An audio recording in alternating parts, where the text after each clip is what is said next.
Good morning class.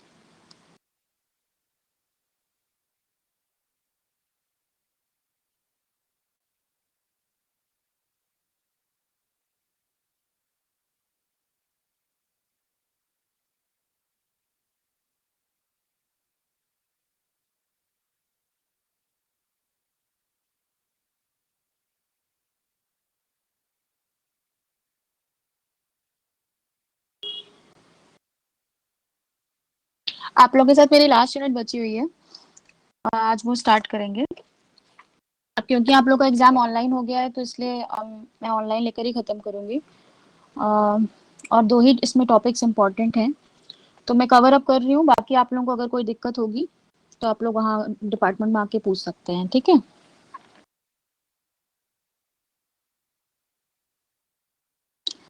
तो इसमें आज हम लोग इंटीग्रेशन स्टार्ट करने जा रहे हैं।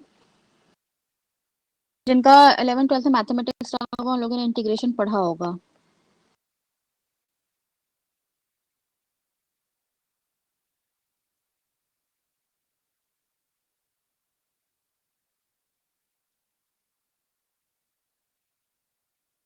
जिसको हिंदी में आप लोग समाकलन पढ़ते हैं, हिंदी मीडियम में अगर आप लोगों ने पढ़ा होगा तो जब हम लोगों ने सेकेंड यूनिट में जब डिफरेंशिएशन डिस्कस किया था, या इवन थर्ड यूनिट में जब हम लोगों ने पार्शियल डिफरेंशिएशन डिस्कस किया था, तो आप लोगों ने जिन लोगों ने पढ़ा है इंटीग्रेशन उनको पता है कि डिफरेंशिएशन का जस्ट जो रिवर्स प्रोसेस होता है उसको हम लोग इंटीग्रेशन कहते हैं।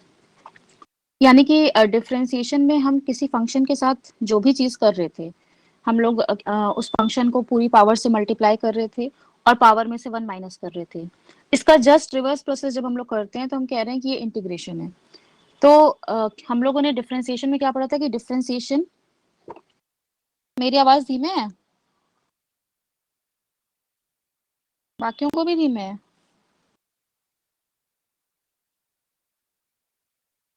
एक सेकेंड रुकिए, अभी ठीक है।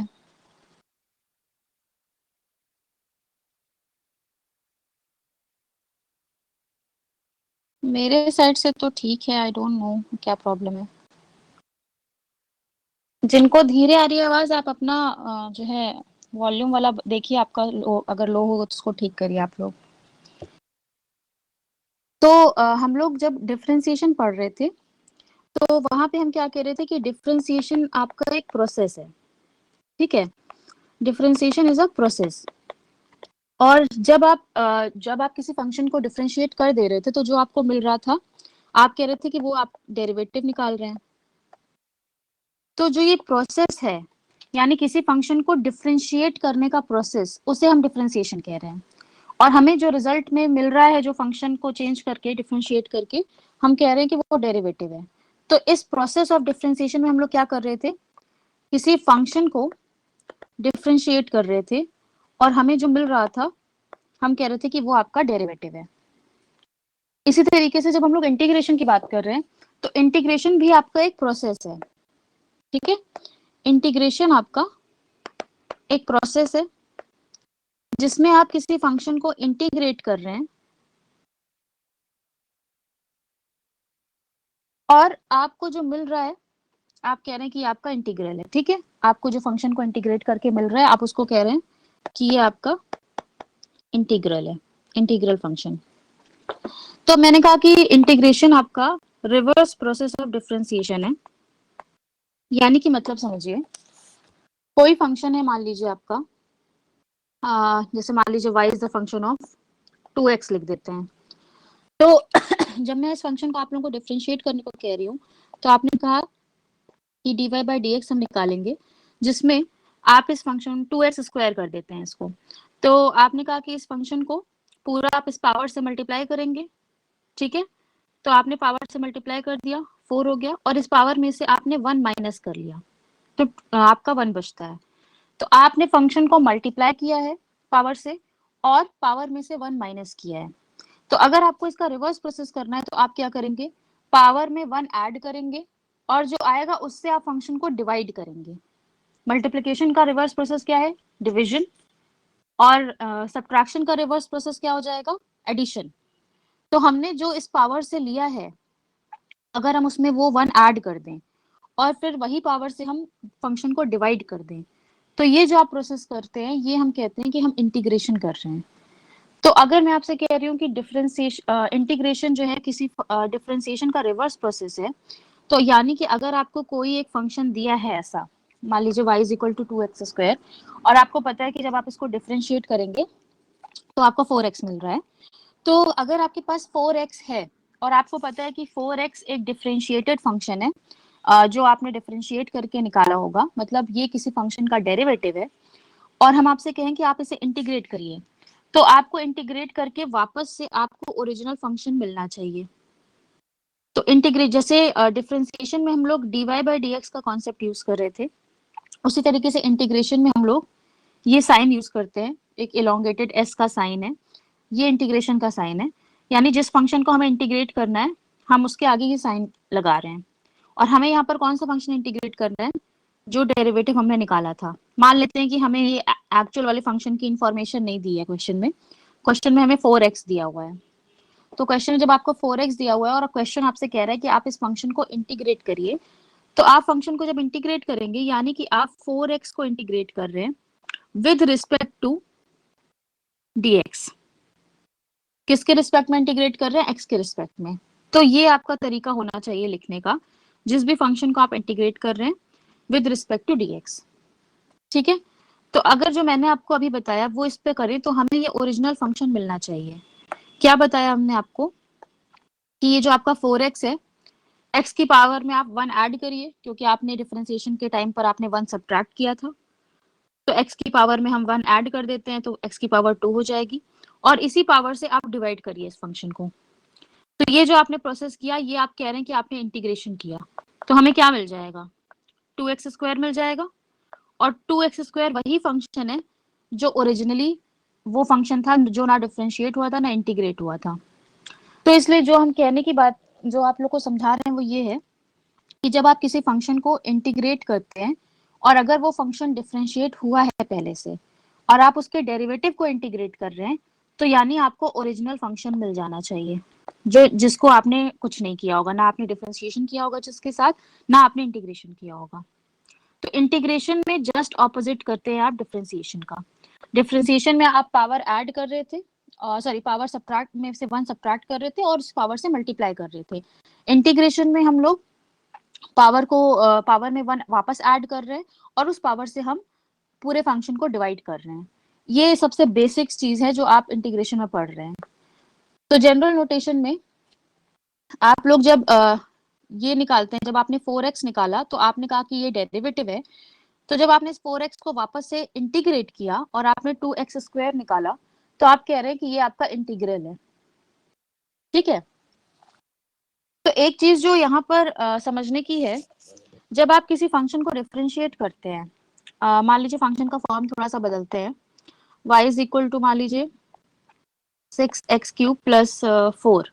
मान लीजिए ये आपका कोई ओरिजिनल फंक्शन है और आपने इसको डिफरेंशिएट किया, तो जब आपने इसको डिफरेंशिएट किया तो आपका ये हो जाएगा 18x²। ठीक है, कांस्टेंट वाला पार्ट हट जाएगा क्योंकि कांस्टेंट आपका 0 चला जाएगा।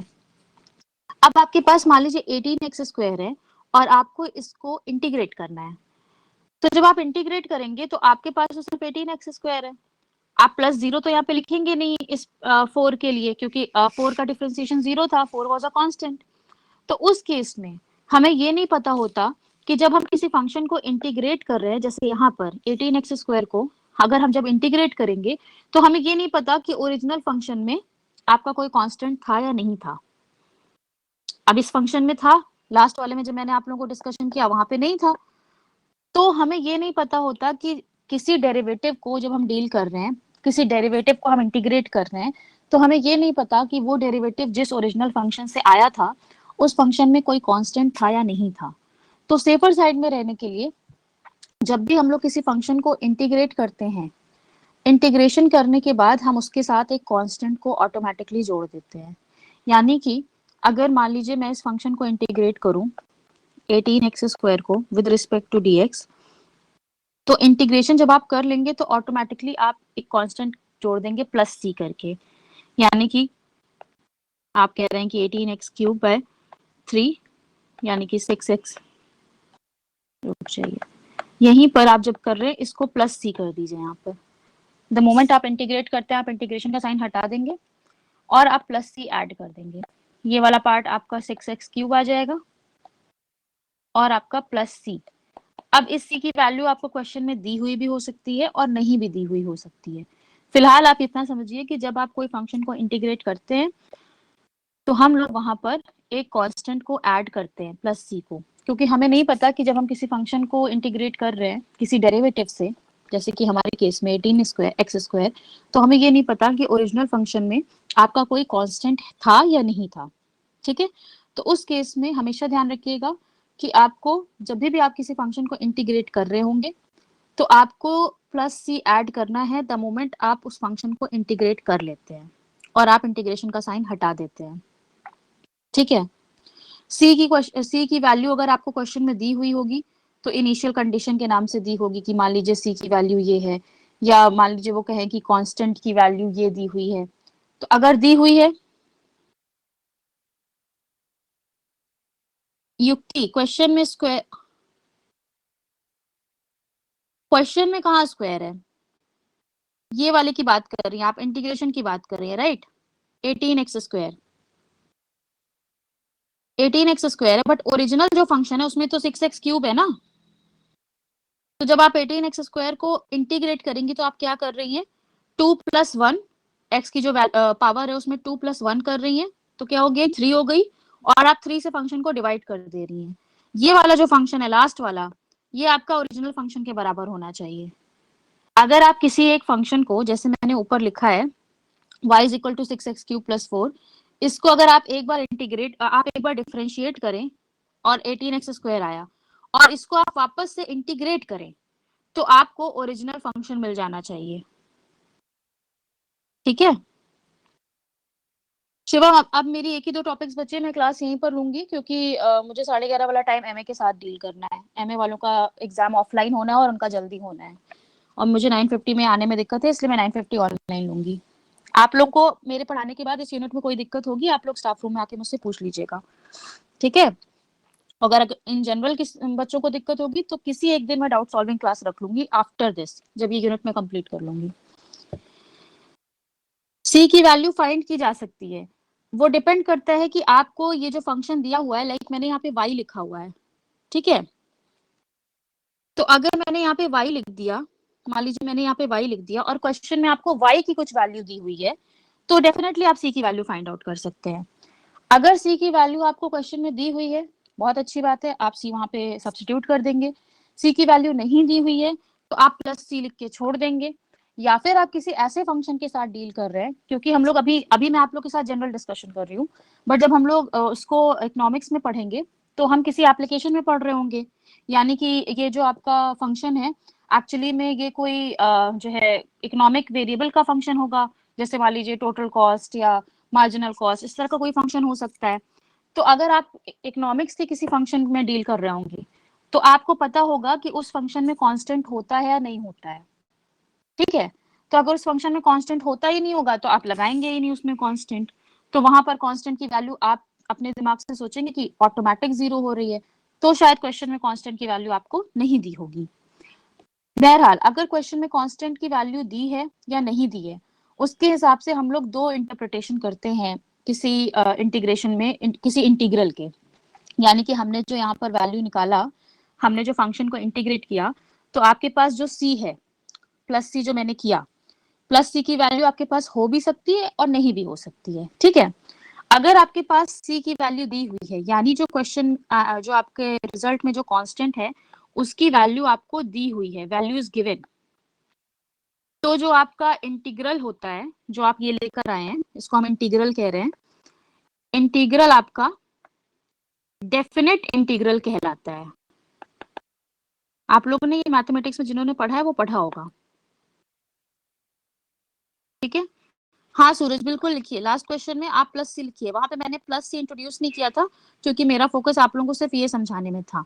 तो आप बिल्कुल लिखेंगे यहाँ पे प्लस सी, भले क्वेश्चन में यहाँ प्लस सी नहीं था, बाद में हो सकता है क्वेश्चन आपको बताए कि प्लस सी की कांस्टेंट की वैल्यू 0 है, तो फिर आप सी की जगह 0 रख दीजिएगा।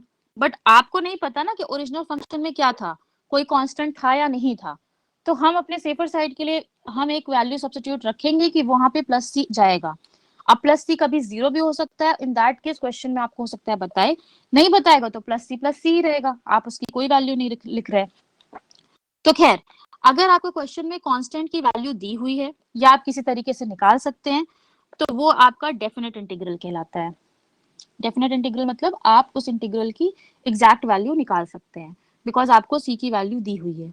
और अगर सी की वैल्यू नहीं दी हुई है और आपको पता भी नहीं चलने वाला है, तो आप कह रहे हैं कि ये जो आपने निकाला है ये आपका इनडेफिनेट इंटीग्रल है, यानी कि आपने इंटीग्रल तो वर्कआउट कर लिया है, लेकिन इसकी वैल्यू आप नहीं निकाल सकते, तो इनडेफिनेट है।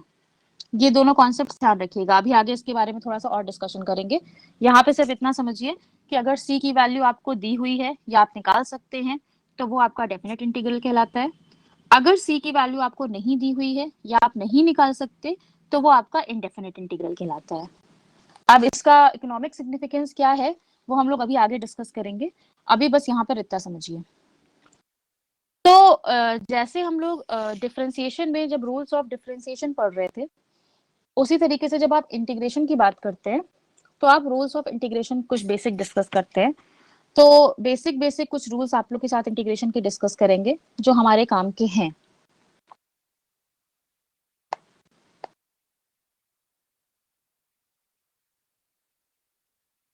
तो पहला हम लोग इसमें ले रहे हैं पावर रूल, जो मैंने अभी आप लोग के साथ डिस्कस कर वही रूल की बात कर रहे हैं कि मान लीजिए कोई फंक्शन हो, y is the function of y is equal to x raise to power n, ठीक है, ये आपका फंक्शन दिया हुआ है और ये मेन फंक्शन है, इसको आपने डिफरेंशिएट कर रखा है, dy by d x is equal to n into x n की पावर सॉरी x की पावर n माइनस वन, ठीक है। तो ये तो डिफरेंशिएशन है, बट अगर आपको इस फंक्शन का इंटीग्रेशन करना है, सीधे इसी फंक्शन का इंटीग्रेशन करना है, तो वो क्या होगा, इंटीग्रेशन का साइन लगाइए, x to the power n with respect to dx। मैं dx लिख रही हूँ क्योंकि यहाँ पर वेरिएबल x है, जब कोई और वेरिएबल होगा तो आप विद रिस्पेक्ट टू उस वेरिएबल को लिखेंगे। मान लीजिए y is equal to 2z होता, सपोज करते हैं y is equal to 2z होता, तो आप 2z का इंटीग्रेशन करते, तो आप लिखते, आप इंटीग्रल का साइन, इंटीग्रेशन का साइन बनाते और लिखते 2z with respect to dz।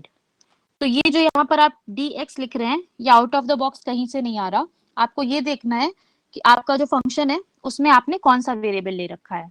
जो भी वेरिएबल आपने ले रखा होगा उसी के रिस्पेक्ट में आप यहाँ पर लिखेंगे with respect to that variable, ठीक है।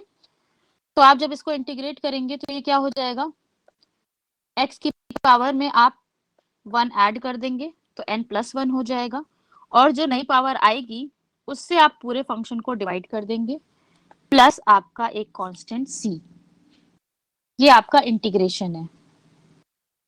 अब ये जो आपका आया, क्योंकि मैंने आपसे कहा कि इंटीग्रेशन एक रिवर्स प्रोसेस है डिफरेंशिएशन का, तो चाहे आप किसी ओरिजिनल फंक्शन को, जो हमारे केस में y is equal to x raise to power n है, चाहे इस फंक्शन को आप पहले इंटीग्रेट करिए और फिर इसको डिफरेंशिएट कर लीजिए, जो आया, यानी कि हमने इंटीग्रेट किया तो ये आया, और अगर हम इसको डिफरेंशिएट कर दें तो वापस से आपको ओरिजिनल फंक्शन मिल जाएगा। या फिर आप ओरिजिनल फंक्शन को पहले आप डिफरेंशिएट कर लीजिए और जो आया अब उसको आप इंटीग्रेट कर लीजिए, तो भी आपको यही ओरिजिनल फंक्शन मिलेगा। तो डजंट मैटर, आप किसी फंक्शन को पहले इंटीग्रेट करते हैं, उसके बाद जो आया उसको डिफरेंशिएट करते हैं, या आप पहले उस फंक्शन को डिफरेंशिएट करते हैं और उसके बाद जो आया आप उसको इंटीग्रेट करते हैं। अगर आप किसी फंक्शन पे दोनों प्रोसेस अप्लाई कर रहे हैं, यानी डिफरेंशिएशन भी कर रहे हैं उस फंक्शन का और जो आता है उसका आप इंटीग्रेशन भी करते हैं, तो आपको ओरिजिनल फंक्शन मिल जाता है। ये मैं आपको इसलिए बता रही हूँ कि जो लोग अभी बहुत कॉन्फिडेंट नहीं है इंटीग्रेशन में, वो अपना आंसर चेक कर सकते हैं। मतलब बाय द वे जो है आपको क्वेश्चन में एक फंक्शन दिया हुआ है और आपसे इंटीग्रेट करने को कह रहा है और आपने इंटीग्रेट कर लिया, बट आप कॉन्फिडेंट नहीं है कि आपने इंटीग्रेशन सही किया है कि नहीं, तो आप इंटीग्रेशन करके जो आप रिजल्ट लेके आ रहे हैं, आप उसको डिफरेंशिएट करके देख लीजिए। अगर डिफरेंशिएट करके आपको अपना ओरिजिनल वाला फंक्शन मिल जाता है, तो यानी आपने सही वर्कआउट किया होगा, ठीक है। तो पावर रूल ये कहता है, जो हम लोगों ने अभी डिस्कस किया, कि जब आप किसी फंक्शन को इंटीग्रेट करेंगे तो आप उस फंक्शन में जो वेरिएबल है उसकी पावर में 1 को ऐड करेंगे, और 1 को ऐड करने के बाद जो नई पावर बनेगी उससे आप पूरे फंक्शन को डिवाइड करेंगे। ये ऑलमोस्ट हर तरह के इंटीग्रेशन के केस में अप्लाई होता है, एक्सेप्ट फॉर वन केस। एक ऐसा केस है जहां पर ये वाला फॉर्मूला आपको रिजल्ट नहीं देगा। वो ये केस है कि अगर मैं लिख दूं कि फंक्शन आपका है y is equal to x raise to power -1। इस केस में जब x रेज टू पावर -1 है और आप इसे इंटीग्रेट करेंगे, तो इंटीग्रेट करने का मतलब है कि आप x की पावर में 1 ऐड करेंगे, ठीक है, यानी -1 + 1, और आप -1 + 1 से डिवाइड करेंगे +c, and -1 + 1 is equal to 0। तो यहाँ x की पावर 0 से तो कोई दिक्कत नहीं है, बट नीचे जो 0 आएगा उसकी वजह से आपका जो इंटीग्रल है वो इनडिटर्मिनेट हो जाएगा, ठीक है। तो यूजुअली हर केस में आप ये पावर रूल अप्लाई कर सकते हैं, बट जब आपका इस तरह का कोई स्पेसिफिक केस दिया हो, कुछ एक्सेप्शंस हैं, तो वहां पर आपको ये वाला जो फॉर्मूला है वो आपको जो आपको वो रिजल्ट नहीं देगा जो आपको चाहिए, ठीक है। यूजुअली आप लोगों को इस तरह का नहीं मिलेगा आप जब इकोनॉमिक्स में आप अप्लाई कर रहे होंगे, बट फॉर एक बस एग्जाम्पल पर्पज से मैंने आप लोगों को ये बताया है। तो मान लीजिए जो मैंने पावर रूल डिस्कस किया उसमें आपसे कह दूं कि y की power y is equal to x raise to power 5 है, तो इसका जब आप इंटीग्रेशन करेंगे तो क्या होगा, x raise to power 5 with respect to dx, यानी x raise to power 6/6 plus c। या फिर मैं आपसे कह दूं कि अगर y is equal to x, तो इसका जब आप इंटीग्रेशन करेंगे तो x with respect to dx क्या हो जाएगा, x की पावर 2/2 प्लस c। और अगर मैं आपसे कह दूं कि y इज इक्वल टू 1, और आपको पता है कि ये फंक्शन x के ही रिस्पेक्ट में चल रहा है, तो आप लिखेंगे यहाँ पर integration of 1 with respect to dx। तब आपको ये सोचना है कि x, क्योंकि विद रिस्पेक्ट टू dx है, तो आपको ये सोचना है कि x की क्या पावर रही होगी कि यहाँ पर वैल्यू 1 आ जाती। तो x की पावर अगर 0 रही होगी तो ही आपका ये इंटीग्रेशन 1 हो सकता है। तो हम 1 की जगह x रेज टू पावर 0 भी लिख सकते हैं, क्योंकि x raise to power 0 is equal to 1। और हमने x ही क्यों लिखा, बिकॉज क्वेश्चन में हमें बता रहा है कि हमें विद रिस्पेक्ट टू dx करना है। तो अगर x रेज टू पावर 0 को आप इनडायरेक्टली कह रहे हैं कि आप इंटीग्रेट कर रहे हैं, दैट मीन्स x की पावर में आप 1 ऐड करेंगे, यानी x की पावर 1/1 प्लस c, यानी कि x प्लस c। तो ये ध्यान रखिएगा कि जब भी कभी फंक्शन में कोई सिर्फ एक नंबर है 1 है, तो आपका x आएगा। अगर 4 है 2 है जो भी है, तो आप विद रिस्पेक्ट टू लेकिन x आप चल रहे हैं, तो x जो है पावर 1 के फॉर्म में यहाँ पर रिप्रेजेंट करेगा। यहाँ x नहीं दिया था, ठीक है, y इज इक्वल टू 1 में x नहीं दिया था, बट क्वेश्चन में ये वाला फॉर्म आपको दिया था जो कह रहा है कि आपको 1 को इंटीग्रेट करना है विद रिस्पेक्ट टू x, ठीक है, ये आपको दिया था। तो अगर ये आपको दिया था तो आप सोचिए कि अगर आपको 1 को इंटीग्रेट करना है विद रिस्पेक्ट टू x, तो यानी 1 जो है वो आपका x वेरिएबल से ही आया होगा। तो x की क्या पावर होनी चाहिए कि उसकी वैल्यू 1 हो जाए। तो आपको पता है किसी वेरिएबल की पावर जब 0 होती है तो उसकी वैल्यू 1 होती है। तो हम 1 की जगह x रेज टू पावर 0 भी लिख सकते हैं। और x हम क्यों ले रहे हैं, बिकॉज यहाँ पर dx है, यानी विद रिस्पेक्ट टू x हम इंटीग्रेट कर रहे हैं। तो इसलिए मैंने इस 1 की जगह x raise to power 0 substitute कर दिया, और फिर आप नॉर्मल प्रोसीजर अप्लाई कर लीजिए, x की पावर 0 + 1/1। तो आपका ये वाला पार्ट आ गया, जिसको आप लिख सकते हैं x + c। मैं आपको जो कह रही हूँ वो ये कह रही हूँ कि अगर ऐसा कुछ दिया हुआ है y is equal to 2, y is equal to 4, लेकिन क्वेश्चन में दिया हुआ है कि विद रिस्पेक्ट टू x है आपका सारा डिस्कशन, तो ये इसका जब करेंगे इंटीग्रेशन तो आपका 2x आएगा प्लस c, इसका करेंगे तो आपका 4x + c आएगा। मतलब जरूरी नहीं है हमेशा कि जो है आप कह रहे हैं कि वहां पे x मिसिंग है तो मिसिंग ही रहेगा x। विद रिस्पेक्ट टू आप जिसके कर रहे हैं आप वो देखेंगे कि आप किसके रिस्पेक्ट में डिफरेंशिएट इंटीग्रेट कर रहे हैं, ठीक है। किसी को नहीं समझ में आया तो पूछ लीजिए, जिनका मैथमेटिक्स नहीं था, जिनका मैथ्स था उनको तो आ गया होगा समझ में।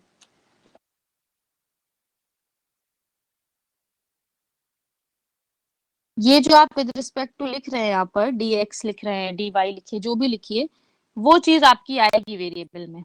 तो आपको ये देखना है कि आप किसके रिस्पेक्ट में डिफरेंशिएट कर रहे हैं, या क्वेश्चन में आपको दिया होगा, वहां पे अगर नहीं लिखा है तो अकॉर्डिंगली आपको रिस्पॉन्ड करना है। एक बार रिपीट कर दूं? अच्छा ठीक है, जैसे मान लीजिए मैंने कहा y इज इक्वल टू 1 है, और आपको या फिर चलिए ये नहीं कहती हूँ, ये कह रही हूँ कि आपको डिफरेंशिएट करना है 1 को विद रिस्पेक्ट टू x। मान लीजिए क्वेश्चन में ये दिया है, ठीक है, सी क्यों लगा, उस पर आएंगे अभी। मान लीजिए आपको क्वेश्चन में दिया है 1 विद रिस्पेक्ट टू dx को आपको डिफरेंशिएट करना है, ये आपका फंक्शन है और आपको दिख रहा है कि ये विद रिस्पेक्ट टू x है, ठीक है। तो विद रिस्पेक्ट टू x है, यानी कि 1 की जगह हमें x, मतलब 1 के साथ हमें जिस मल्टीपल का ध्यान रखना है, जिस वेरिएबल को सोचना है, वो x है। तो आप ये सोचिए कि x की क्या वैल्यू हो या x की क्या पावर हो कि उसकी वैल्यू 1 के बराबर आ जाए। बताइए, x की क्या पावर होनी चाहिए कि उसकी वैल्यू 1 के बराबर हो। पूछ रही हूँ आप लोगों से, x की पावर क्या हो, 0 हो। किसी चीज की पावर जब 0 होती है तब आप कहते हैं कि उसकी जो वैल्यू है वो 1 आएगी, ठीक है। हमें x की वैसे वैल्यू नहीं पता, लेकिन हमें x की पावर के कंटेक्स्ट में पता है कि अगर x की पावर 0 होगी तो उसकी वैल्यू 1 आनी चाहिए। तो क्या हम इस 1 की जगह x की पावर 0 नहीं लिख सकते, जब हमें पता है कि ये फंक्शन x के रिस्पेक्ट में है? हम लिख सकते हैं। मैं अगर ये लिखूं कि y इज इक्वल टू 1 और आपको पता है कि फंक्शन x के रिस्पेक्ट में है, या मैं ये लिखूं कि y is equal to x raise to power 0, बात तो एक ही है, क्योंकि ultimately x raise to power 0 आपका 1 के बराबर ही आने वाला है। तो आप यहाँ पर 1 की जगह x रेज टू पावर 0 लिख सकते हैं विद रिस्पेक्ट टू dx। अभी मैंने इंटीग्रेट नहीं किया है, सिर्फ 1 की जगह x रेज टू पावर 0 को सब्स्टिट्यूट किया है, ठीक है। तो जब x रेज टू पावर 0 हो गया, अब आप अपना इंटीग्रेशन वाला जो रूल है वो अप्लाई कर लीजिए, पावर रूल।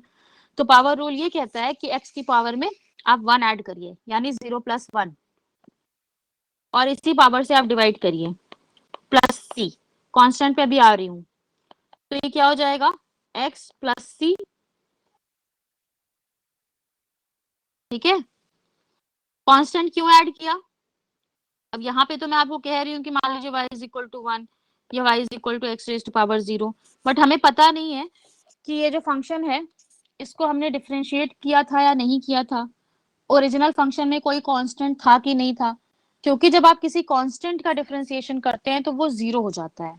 तो अगर मैंने कोई फंक्शन लिख दिया, मान लीजिए y is equal to 2x cube plus मान लीजिए 4, और मैंने इसको डिफरेंशिएट किया, dy बाई dx किया इसका, तो ये आपको पता है हो जाएगा 6x स्क्वायर, आपका प्लस 4 जो था वो 0 हो जाएगा, because it is a constant. और आपको क्वेश्चन में 6x स्क्वायर दिया हुआ है, और क्वेश्चन आपसे कह रहा है कि 6x स्क्वायर को आप इंटीग्रेट करिए और ओरिजिनल फंक्शन को लेके आइए। तो जब आप 6x स्क्वायर को इंटीग्रेट करेंगे x के रिस्पेक्ट में, तो आपको इस 4 के बारे में कोई इंफॉर्मेशन नहीं है, क्योंकि 6x स्क्वायर क्या था, इस फंक्शन का डिफरेंशिएटेड फॉर्म था, और इसमें आपने 4 की जगह तो प्लस 0 मान लिया, because 4 is a constant and constant का डिफरेंशिएशन आपका 0 होता है। तो इन दैट केस, इस जब आपके पास ये वाला फॉर्म ना हो फंक्शन का, आपके पास एक डिफरेंशिएटेड फॉर्म होगा, तो ये जो कांस्टेंट है इसकी इंफॉर्मेशन कहाँ से आएगी? आप जो 6x स्क्वायर आया, आप इसी को अगर इंटीग्रेट कर देंगे तो ये आपका क्या हो जाएगा, 6x क्यूब अपॉन 3।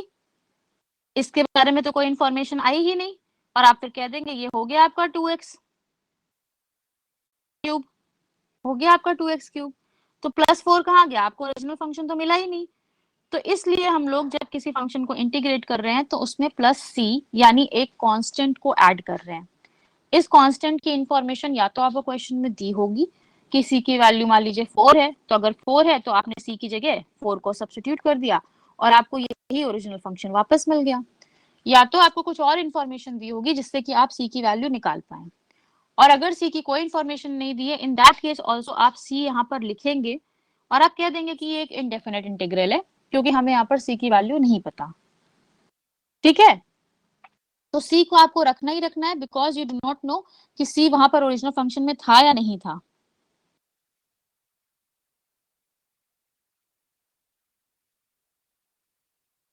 ऋत्विक, आप अल्टीमेटली जो भी करेंगे आपको इंटीग्रेट करना है, तो आपको उसको इस फॉर्म में लाना होगा कि आप इंटीग्रेट कर पाए, आपको फंक्शनल फॉर्म में लाना पड़ेगा। आप वो डिफरेंशिएशन के लिए तो ठीक है, आप कर लीजिए। कहाँ गया वो, ये डिफरेंशिएशन के लिए तो ठीक है, लेकिन इंटीग्रेशन के लिए आपको दिक्कत होगी। बिल्कुल कर सकते हैं निशु, डायरेक्ट इंटीग्रेशन ही कर रहे हैं हम लोग। जैसे देखिए, मैंने यहाँ पर y फंक्शन का डायरेक्ट इंटीग्रेशन किया, यहाँ पर डायरेक्ट इंटीग्रेशन, यहाँ पर डायरेक्ट इंटीग्रेशन। हम आप लोग को बार बार इंटीग्रेशन और डिफरेंशिएशन इसलिए समझा रहे हैं because majority of times integration का एप्लीकेशन आप लोग जहां पर पढ़ेंगे, वहां पर जो आपको फंक्शन मिलेगा वो ऑलरेडी डिफरेंशिएटेड फंक्शन होगा, या फिर वो एक ऐसा फंक्शन होगा जिस पर हो सकता है कि डिफरेंशिएशन आपने किया हो। एक बहुत बेसिक सा एग्जांपल आप लोगों को समझा रहे हैं। आप लोगों को पता है कि डिफरेंशिएशन जब आप किसी फंक्शन का करते हैं, मान लीजिए इकोनॉमिक्स में बात करते हैं, मान लीजिए आपका टोटल कॉस्ट का फंक्शन दिया हुआ है और आपने इस फंक्शन को डिफरेंशिएट किया, टोटल कॉस्ट का फंक्शन मान लीजिए एक्स के रिस्पेक्ट में दिया हुआ है। तो जब आप इस फंक्शन को डिफरेंशिएट करेंगे विद रिस्पेक्ट टू एक्स, तो आपको क्या मिल जाएगा, मार्जिनल कॉस्ट का फंक्शन।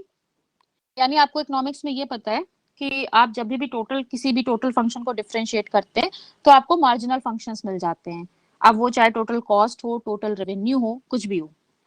तो आपको क्वेश्चन में अगर आप टोटल फंक्शंस के साथ डील कर रहे हैं तो आपको ऑटोमेटिकली डिफरेंशिएशन का टूल अप्लाई करने को जरूरत पड़ेगी। वो कहेगा नहीं क्वेश्चन आपसे डिफरेंशिएशन अप्लाई करने को, बट आपको पड़ेगी, क्योंकि आपको टोटल फंक्शंस से यूजुअली आपको या तो मार्जिनल फंक्शंस की इंफॉर्मेशन चाहिए होगी, या मान लीजिए average cost, average variable cost, इन सब की इंफॉर्मेशन चाहिए होगी।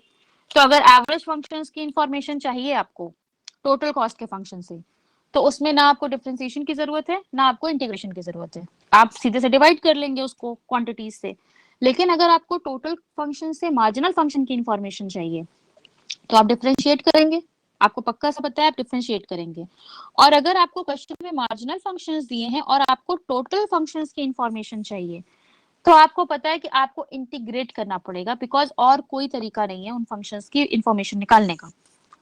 तो अगर आपको क्वेश्चन में मार्जिनल फंक्शन दिया हुआ है, सपोज कर लेते हैं, मान लीजिए हम इकोनॉमिक्स में कोई एप्लीकेशन पढ़ रहे हैं और क्वेश्चन में आपको मार्जिनल फंक्शन दिया हुआ है, अब वो कुछ भी है, मार्जिनल कॉस्ट है, मार्जिनल रेवेन्यू है, मान लेते हैं कोई मार्जिनल फंक्शन दिया हुआ है और क्वेश्चन आपसे कह रहा है कुछ टोटल फंक्शन के बारे में कोई इंफॉर्मेशन मांग रहा है, तो आप क्या करेंगे, आप उसको इंटीग्रेट करेंगे, ठीक है। लेकिन आपको ये पता है कि ओरिजिनली सबसे पहले तो टोटल फंक्शन ही आया होगा, टोटल फंक्शन को डिफरेंशिएट किया होगा तो ही तो आपको मार्जिनल फंक्शन मिला होगा ना। तो आपके पास टोटल फंक्शन की भले इंफॉर्मेशन ना हो, बट आपको ये पता है कि आपको जो मार्जिनल फंक्शन दिया गया है क्वेश्चन में, एक्चुअली में वो एक डिफरेंशिएटेड फंक्शन है। और किससे आपने उसको डिफरेंशिएट किया है, उसका जो टोटल फंक्शन रहा होगा आपने उसको डिफरेंशिएट करके इस मार्जिनल फंक्शन को पाया होगा। ठीक है, एक बार फिर से मार्जिनल फंक्शन से टोटल फंक्शन के लिए क्या करेंगे, आप जब टोटल फंक्शन से मार्जिनल फंक्शन निकालते हैं आकाश, तो क्या करते हैं, अगर मैं आपको टोटल कॉस्ट का फंक्शन दे दूं और कह दूं कि मार्जिनल कॉस्ट का फंक्शन निकालिए मैथमेटिकली, तो आप क्या करेंगे फंक्शन के साथ, कौन सा टूल अप्लाई करेंगे, बताइए। आकाश से पूछ रही हूँ, आकाश आंसर करेंगे सिर्फ।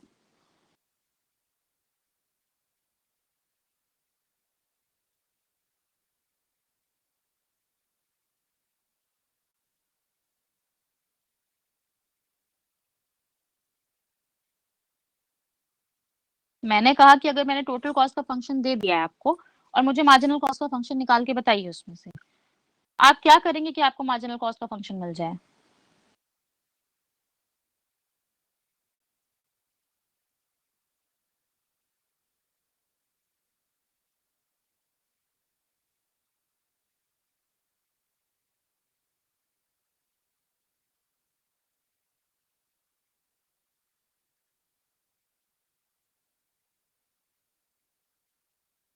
डिफरेंशिएशन करेंगे, ठीक। तो आपने टोटल कॉस्ट से मार्जिनल कॉस्ट करने के लिए आपने कर लिया डिफरेंशिएशन। आपको मिल गया मार्जिनल कॉस्ट। अब मैं कह रही हूँ कि आपके पास टोटल कॉस्ट का फंक्शन नहीं है, आपके पास सिर्फ मार्जिनल कॉस्ट का फंक्शन है और मुझे टोटल कॉस्ट का फंक्शन चाहिए। तो आप क्या करेंगे, मार्जिनल कॉस्ट के फंक्शन को इंटीग्रेट कर देंगे तो आपको वापस से टोटल कॉस्ट का फंक्शन मिल जाएगा। क्यों? क्योंकि इंटीग्रेशन डिफरेंशिएशन का रिवर्स प्रोसेस है। तो अगर आपने किसी फंक्शन को एक बार ही डिफरेंशिएट किया है और आपको जो मिला ये आपका एक्चुअली में डेरिवेटिव है, ये जो आपका मार्जिनल कॉस्ट है आपका डेरिवेटिव है, और आप इसको अगर वापस से इंटीग्रेशन कर दें इसके ऊपर, तो आपको वापस से आपका टोटल कॉस्ट का फंक्शन मिल जाना चाहिए, जो हमारे केस में ये इंटीग्रल है, क्योंकि integration is a reverse process of differentiation. और मैंने आपसे कहा कि अगर आप किसी फंक्शन में डिफरेंशिएशन और इंटीग्रेशन दोनों करते हैं बारी बारी, यानी कि आपने पहले जो आपका ओरिजिनल फंक्शन था, आपका जो ओरिजिनल फंक्शन था, आपने उसको डिफरेंशिएट किया, आपको मार्जिनल कॉस्ट मिला, आपने जो आया आपने इसको वापस से इंटीग्रेट किया, तो आपको आपका ओरिजिनल फंक्शन मिल जाना चाहिए, राइट?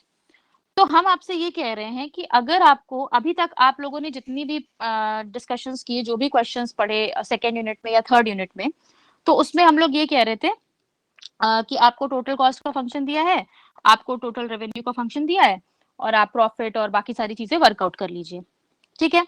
तो आपको क्या दिया हुआ था, टोटल फंक्शंस दिए हुए थे। अब वो चाहे टोटल कॉस्ट का फंक्शन हो, टोटल रेवेन्यू का फंक्शन हो, आपको टोटल फंक्शंस दिए हुए थे, और उन टोटल फंक्शंस से आप क्या कर रहे थे, प्रॉफिट निकाल रहे थे या कुछ और कर रहे थे। तो आप कर क्या रहे थे, आप एक्चुअली में इन फंक्शंस का डिफरेंशिएशन कर रहे थे, ठीक है? डिफरेंशिएशन कर रहे थे।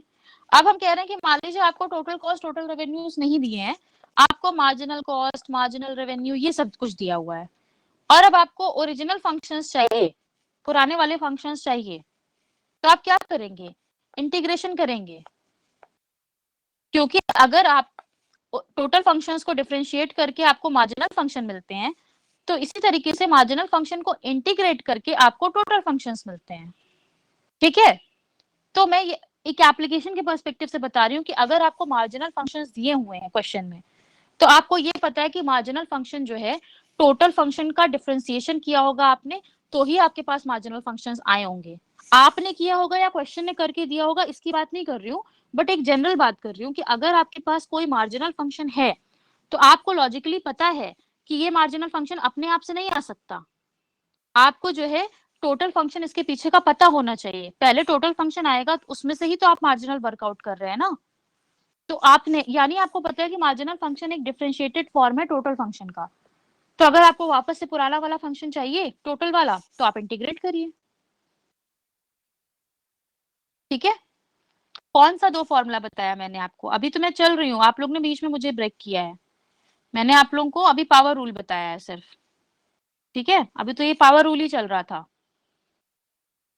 आई होप अभी ये क्लियर है।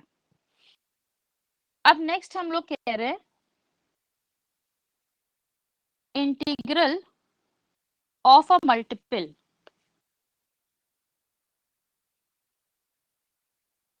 इंटीग्रल ऑफ अ मल्टीपल क्या होगा, मतलब मान लीजिए मैं कह रही हूँ कि फंक्शन है आपका y is equal to a into x raise to power n, जहां पर y आपका वेरिएबल है, x आपका वेरिएबल है, and a is a constant coefficient है। मतलब अगर इसका हम आपके लिए एक स्पेसिफिक फॉर्म लिख दें तो शायद ये कुछ ऐसा होगा, मान लीजिए y is equal to 5x square, यानी यहाँ पर जो a है इस फंक्शन में जो a है वो एक्चुअली में आपका एक कोफिशिएंट है, यानी एक मल्टीपल है x का, राइट? तो हम जब इस तरह के फंक्शन को इंटीग्रेट करते हैं, यानी कि आप इस फंक्शन को इंटीग्रेट कर रहे हैं विद रिस्पेक्ट टू x, तो जो मल्टीपल होता है हम मल्टीपल को इंटीग्रेट नहीं करते हैं। तो अगर एक आपका कोई फंक्शन है जो किसी कांस्टेंट से मल्टीप्लाइड है, तो यानी कि आप कह रहे हैं कि वो उस कांस्टेंट का वो उस वेरिएबल का एक मल्टीपल है, तो इंटीग्रेशन करने का मतलब है कि इंटीग्रेशन आप केवल उस वेरिएबल का करेंगे। यहाँ पे वेरिएबल कौन है, x है वेरिएबल, a आपका एक कांस्टेंट है। तो उस केस में जब आप इंटीग्रेशन कर रहे होंगे तो आपका जो मल्टीपल है आप उसको इंटीग्रेशन के साइन के बाहर कर लेंगे और अंदर आपका सिर्फ वेरिएबल पार्ट रहना चाहिए। यानी कि आप अंदर वाले पार्ट को इंटीग्रेट करिए और जो भी आएगा उसमें आपके मल्टीपल को वापस से मल्टीप्लाई कर दीजिए।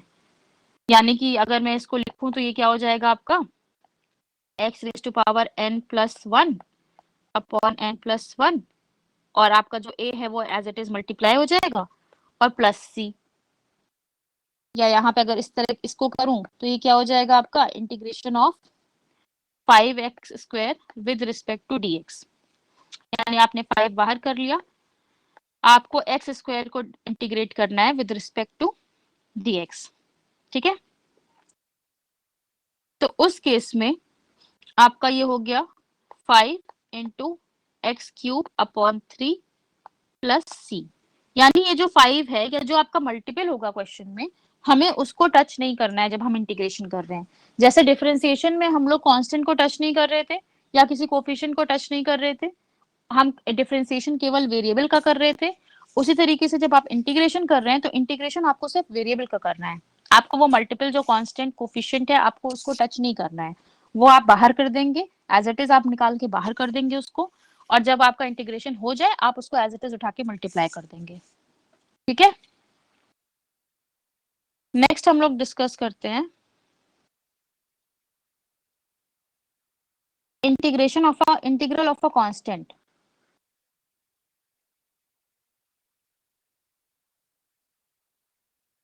अब मान लीजिए आपको दिया है y is equal to a, normal terminology में हम लोग ये मान लेते हैं कि अगर आपका कोई कांस्टेंट दिया हुआ है, क्योंकि आप फंक्शन की बात कर रहे हैं, तो उसमें कोई वेरिएबल x को हम लोग मान लेते हैं कि अमूमन जो है हम x के रिस्पेक्ट पे ही इंटीग्रेट कर रहे होंगे।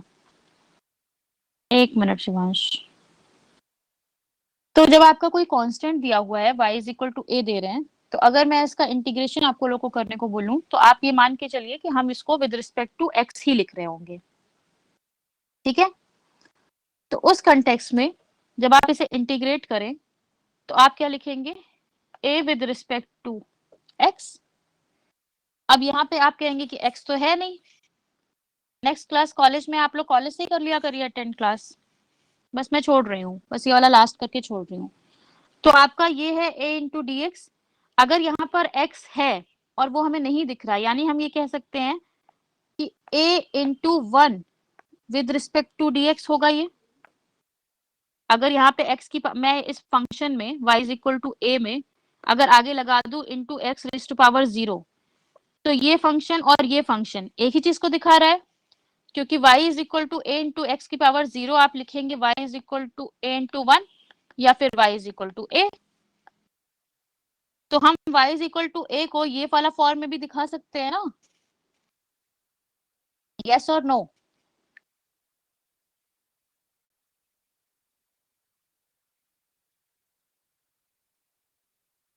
तो अगर मैं ये लिख दूं y is equal to a की जगह, क्योंकि हमें पता है कि विद रिस्पेक्ट टू dx है, तो हम लिख दे a इंटू एक्स की power 0 with respect to dx। तो अब आप यहाँ पर क्या कर सकते हैं, इसको आराम से इंटीग्रेट कर सकते हैं। a आपका एक मल्टीपल है तो a बाहर चला जाएगा, x raise to power 0 with respect to dx आप इंटीग्रेट करेंगे, और आपको पता है x रेज टू पावर 0 का इंटीग्रेशन क्या होगा आपका, x की पावर 1 हो जाएगी अपॉन 1, तो ये आपका क्या हो जाएगा a इंटू एक्स प्लस आपका c, यानी आपका y is equal to a का जो इंटीग्रेशन था, इंटीग्रल जो आया वो आपका ये हो गया। तो अगर कोई कांस्टेंट है तो आप ये मत समझिएगा कि इसमें वेरिएबल नहीं है वो जीरो हो जाएगा, डिफरेंशिएशन वाला केस नहीं है। बिकॉज अगर डिफरेंशिएशन किया होता आपने किसी कांस्टेंट का, नहीं इस तरह के फंक्शन का, मान लीजिए 2x होता, आप इसका डिफरेंशिएशन करते तो क्या मिलता आपको, dy बाई dx 2 मिलता। तो यानी अगर आप 2 को इंटीग्रेट करेंगे तो आपको 2x मिलना चाहिए, तो वही मैंने यहाँ पर किया है।